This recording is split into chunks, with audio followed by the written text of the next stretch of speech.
I'm just going to play you a small clip that's been doing the rounds. I just thought it was very interesting. It's from a mass in Chicago, United States. So just have a look at this small clip. Give him a brim praise! Give him a brim praise! Raise your expectation! Give him the best praise you got! 1, 2, 3! Glory! Glory! Glory! Glory! Glory! Glory! Glory! Glory! Glory! Glory! Glory! Glory!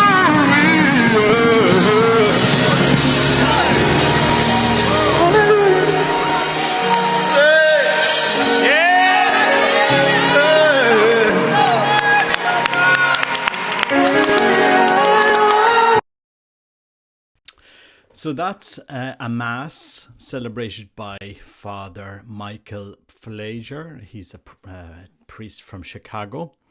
And that particular clip has been doing the rounds this weekend because Cardinal Cupich has, banned the Institute of Christ the King for saying traditional Latin Mass. And people might have heard me saying that I go to any Mass. I really do go to any Mass. But what people don't know is I struggle with sensory. If I'm in a pub or if I'm in a place with a lot of sound, if I'm in a very, very crowded area, I would just struggle with that. I would struggle to have a conversation in a pub, depending how crowded and how noisy it is. It's always been the case. I think different people, my eldest daughter, would be the same opinion. Large shopping centre wouldn't be the place that you'd find me. I really need some place which is a little bit quieter for me. I think everybody has different temperaments. And, in the church, maybe somebody, you like that type of music, you like it loud, rock concert, Protestant type of mass. Maybe that appeals to you, that appeals to your spiritual life. For me, if that was what was on offer, if that was the mass that I was offered to go to, I simply couldn't go. I wouldn't be able to go. I'd say no. If that's what the church has become, I'm going to become. I go to something else. I would go to the society. I would go to a Greek Catholic mass somewhere else. I just couldn't put up with that. Now people are saying, "Well, Robert, that's just one extreme example in Chicago, and they're just trying to reach out to Protestants and other groups, and you don't know the situation in America." Okay, we can all make excuses, but the fact remains. That type of mass, wouldn't be for me. I remember many years ago, I'm not an opera fan at all. I don't go to opera much, but I remember many years ago, my wife and myself, we went to Prague, and one of the things they said you have to see in Prague is to go to opera. So we went to Madame Butterfly, first opera I've ever been to in my life. And I have to say it was an absolutely beautiful experience. Not that I'm a massive fan, but you could actually see the drama and the passion of opera. It was quite an extraordinary experience. And in the church today, we seem to be so focused on, trying to drive people into one form of worship in the Catholic Church. On the one hand, we're saying, no, the Catholic Church, it's unity, not uniformity. It's unity, not uniformity. And yet we're looking to make everyone, let's get uniformity here, guys. We don't want traditional Latin Mass. We want you all here in the Novus Ordo, which, we'll shake it up a little bit. I honestly don't know what's going on. I honestly don't know. I've seen some crazy stuff in the church. And you would wonder on the one side, how can the Pope say unity and not uniformity, or Rome, like so many times? And yet on the other side, we're looking at rock concert mass there, which if that ever came to this part of the world, I wouldn't go. I don't think Irish priests are that creative that they're able to put it on, but you never know. We've seen a lot of crazy stuff in the church. I do feel for people that, love the silence of traditional Latin Mass. I love that. That's what, it helps me to pray, is silence. I just recollect myself better, I like conversations with people, that wouldn't be in a massive area, in a massive crowded place, but having conversations is great. But I couldn't do that sensory. It would just be too much for me. I don't go to rock concerts. I'm just not into that. But I do like silence. And there's a lot of people that would be the same opinion for me. They would prefer to worship Christ in a moment of silence, in recollection, just to let your soul be able to think it out and to pray and so forth. When your life is so crowded with noise, it's just, I said, I have to get out of that. I have to get out. A lot of people like that. It's amazing in this world when it comes to Gregorian chant. People will buy Gregorian chant CDs in their millions. It's amazing.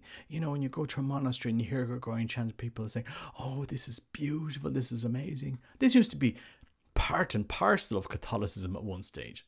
This used to be essential. Vatican II called them, we could write a whole book on what Vatican II never said. And Vatican II never said to get rid of the reverence and the beauty of Gregorian chant. And yet where it's most offered in that diocese, they've said, leave, get out of here. We said unity, but not uniformity. But really, we don't want you in this diocese anymore. That's what that bishop seems to be saying. And that's what's going out in the church. The Vatican last year issued a document called Traditionis Custodes, in which bishops had to ask permission if they wanted new priests, if new priests wanted to say the old Mass. Guess how many permissions have been issued since Traditionis Custodes has been published? Guess how many bishops have been able to get that permission? Guess how many priests ordained after that document have been able to get permission to say the traditional Latin Mass? We're not talking about Ecclesia Dei communities here. We're just talking about those who are not in the Ecclesia Dei community. Guess how many permissions? 0. Not one. Not one. That's the Vatican for you. Oh, yes. There will be permission. It's like leaving the door of hope open, but in reality, from the top, it's come down. Not one. And there won't be. There won't be any permissions. This is, if people haven't seen the writing on the wall, you're seeing it now. It slowly strangled those groups, for whatever reason. I don't know. And as I said, there's many of us that go to traditional Latin Mass that don't have this ideology of Vatican II is bad and we're against the Pope and all of this, and we want to go back where what the Pope has said, where it's a dead faith. It's very much a living faith for me. It's very much a living faith for me. And all I'm asking is to have the possibility of attending that Mass more. There are 5,000 Catholics in Ireland who would go to that Mass if it was offered. This is where the church, the Pope has sent out that letter to Father James Martin, about encountering people face to face in dialogue, But, it's the church is very careful on who it wants to talk to these days, because if you ask a valid question, a legitimate question, why can't we have a silent traditional Latin Mass? Oh, no, we can't dialogue with you, can't talk with you. You're practicing a dead faith or something. I don't know. You hear all these mixed messages going around. I don't know what's going on. I honestly don't know. But it's interesting times, and I do feel for Catholics that love the church. If push comes to shove, I would just go to a Greek Catholic Mass, fully in communion with the Pope. He'll never be able to ban it because there are agreements in place that would not allow Rome to destroy the Greek Catholic divine service. All right, the Mass will continue, but do you see where Rome is going? It's for years and years and years they tried to Latinize the other churches. You couldn't make them. For years and years, other churches in communion with Rome complained about the Latinization of their church. And now we face that the Roman Catholic Latin rite has been de-Latinized. The rite that has been celebrated for hundreds of years has been removed from the church. Not even, and it's very sad, very sad. I hear the diplomatic corps in Rome is very busy at the moment, and a lot of gossip going on about what came out of India and that cardinal. I haven't seen much in mainstream media, but behind the scenes, the diplomatic corps seems very busy. And there's even rumblings of a second Bishop Vigano. Is this coming? Is this where the church is? I mean, I don't think Rome could withstand another nuncio going rogue like Vigano, but there's a lot of disquiet, you know. And for people that don't understand, what Vigano did is unprecedented. You know, nuncios, they bring their secrets to the grave, and they have a lot to tell. If you, every nuncio could write a book about his life, but he doesn't. You know, is Rome going to face Vigano number 2? Is this where we're heading? I mean, it's unprecedented, guys. I don't know what's going on in the church. But look, you have to live with this. Yeah, so any of the journalists out there, the provisions of Traditionis Custodes, yes, you have to ask permission from Rome, and Rome has to grant permission for any new priest to say the traditional Latin Mass. Ask how many priests have been granted that permission. 0. Not 1. And bishops have been made known, don't even ask for it. This is really incredible times. You couldn't invent it in the church. And as I said, I have no ideological push for that form of worship. It's a form of worship that I find, for me, beautiful. And I know many people the same. You know, if you were to offer me that rock concert, you know, gospel style worship mass, I would run away. There's not a chance you would see me there. Not a chance. I couldn't. And I think that this mentality in the church now, that one side, no, you have to go to this expand whatever Novus Ordo thing that we're going to invent soon, because God knows where it's going to head up with all the innovations. You know, I've seen everything. You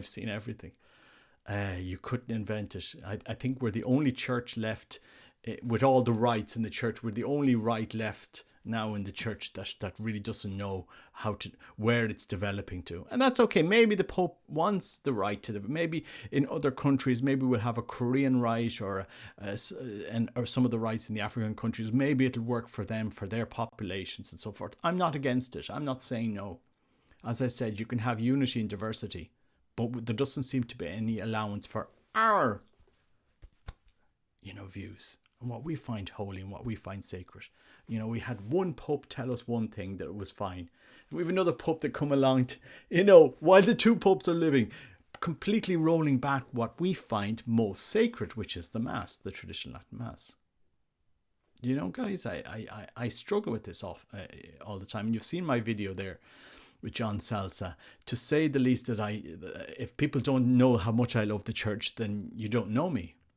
But, I do ask priests, the cardinals, bishops, to allow unity and diversity, to allow a dialogue, and don't go, trying to destroy what some people would find beautiful. Some people like rock concerts, others like opera. We can all be friends, can't we? It's a crude analogy, I think, to compare to music, but I think people find something profoundly beautiful in the Latin Rite, in the Gregorian chant, in the Mass. It's profoundly beautiful, and it would be incredibly sad for the church to be doing what it's doing. But there's also the call for traditional Catholics: don't weaponize the Mass and our faith for other purposes, like what Taylor Marshall did. Pray the rosary, go to traditional Latin Mass and vote for ex-politician. Excuse me. That's not how we promote the Catholic faith, by tying it into different movements and different ideologies. We need to be one church. And we shouldn't tie the faith to any ideology or movement. Let it stand on its own. Just my thoughts. Anyway, God bless. Take care. Pray for the church in this difficult time. But I just thought it was interesting, that video, and what reflections I had in it. Who knows? I could be wrong, but you will never see me at that Mass, I can tell you. It would never happen. God bless. Take care. Bye bye.